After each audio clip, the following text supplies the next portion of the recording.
Howie Long is the most interesting man. There's the sensitive side and the very physical side. He said, but his real dream is to be a power forward with the Boston Celtics. He would be the power part would fit. He certainly has earned the respect of these Denver Broncos. In fact, I was talking to Billy Bryant, the center. He said he thinks he's the finest rusher he's ever faced. He's able to rip with both hands, right and left, and that ambidextrous ability, you can't play him to one side or the other like you would overplay a basketball player. Collegiate boxing champion, and taught him to use those fists well. 2nd down and 7. The Raiders at their own 6.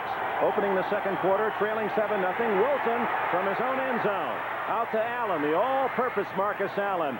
And he's at the 14-yard line and a first down. We're going to be tracking Marcus Allen and Karl Mecklenburg. Well, you saw that play, the little throw to the outside, exactly like a play you saw last year. But watch the end of this play. Again, this is from last year. That's Karl Mecklenburg. Mecklenburg, who's made some big hits already in this game, said he's never hit anyone as hard as that.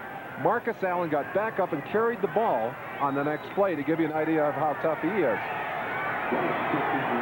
He's the man that Dan Reeves said without hesitation, to win the game, we must corral Allen. He'll get some yards. We can't let him have the kind of day he had against us in Los Angeles. Here he comes. Hurdling his way to the 15. A gain of only a yard on first down. Mike Harden, number 31, along with 75, Rulon Jones.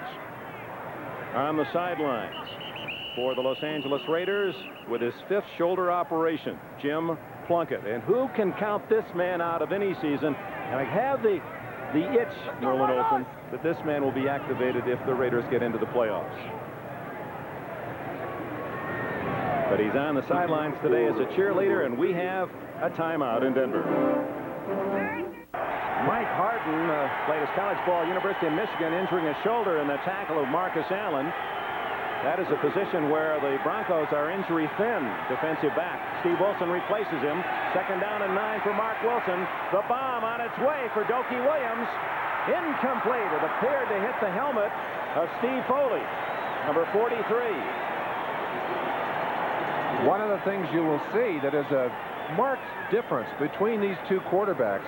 Wilson on the deep passes rainbows the ball, really throws it with a high arc to it. On the other hand, Elway will gun the ball, almost throws it on a line. You'll see Wilson now, he lofts this ball. It hangs for a long time. This ball actually underthrown, but look how high he gets that ball up. Camera couldn't even follow it. You were right about hitting the helmet of Foley. Bounced right off. 3rd and 9, and the Broncos bring in their pass rush specialists, 3 extra men.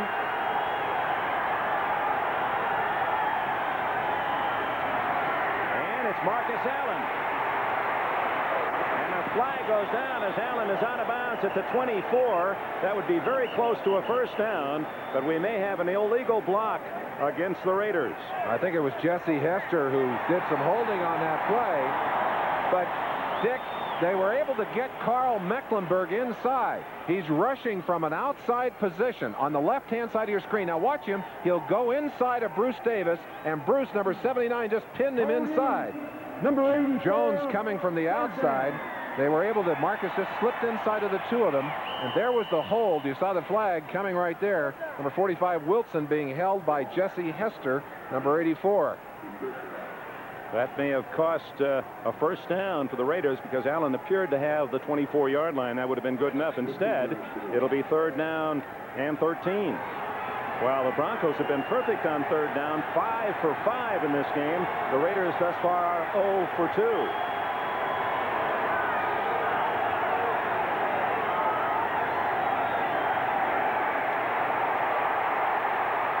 Wilson trying to run it. And he steps out at the 22, short of the first down. 12 yards on the scramble by Marc Wilson, but not enough for first down yardage. Dennis Smith and Andre Townsend making the hit. Marc Wilson is a good athlete, and he's not afraid to run the football. He, at times, is not as aware in that pocket as you like a quarterback to be, but he has run for a 4-yard average on the year and made well over that. Almost a first down, but couldn't quite pick it up. Ray Guy comes in to punt for the Raiders, who have been very tough in allowing yardage on punt returns. Much of that due to coverage, but mostly the strong leg of guy who roots it so high. This one's a little short. Vance Johnson at the 38 with a fair catch, and the Broncos with a lead have the ball again in good field position. We played just over a minute of the second quarter, a 40-yard punt. Wheeler by Coors and Coors Light, beers with a difference worth tasting. And by Curtis Mathis, a little more expensive but worth it. Well, that's what Steve Sewell could say. A little more expensive but worth it to be in there for the Broncos, and he was unable to dent that Raider defense for much other than a couple of yards. Let's check on some other action in the NFL. Late games, Cleveland and Seattle, both teams with hopes for the playoffs, tied at 3 in the second. The Giants jump out to a 2-touchdown lead at the Astrodome. They had to be buoyed by that Dallas score, and it's Minnesota leading Tampa Bay 6-0. Second and 8. Denver leads here 7-0 early second quarter. Draw play to Sewell. He's got the speed to get outside, and that excites Denver fans. He picks up about 6 on that carry before Jeff Barnes can make the hit. His teammates have been calling him Smiley, a rookie who is really starting to have an impact on this Denver offense. And you see the burst of speed right there as he gets out of sight of Greg Townsend, number 93. Finally pulled down by Barnes, number 56.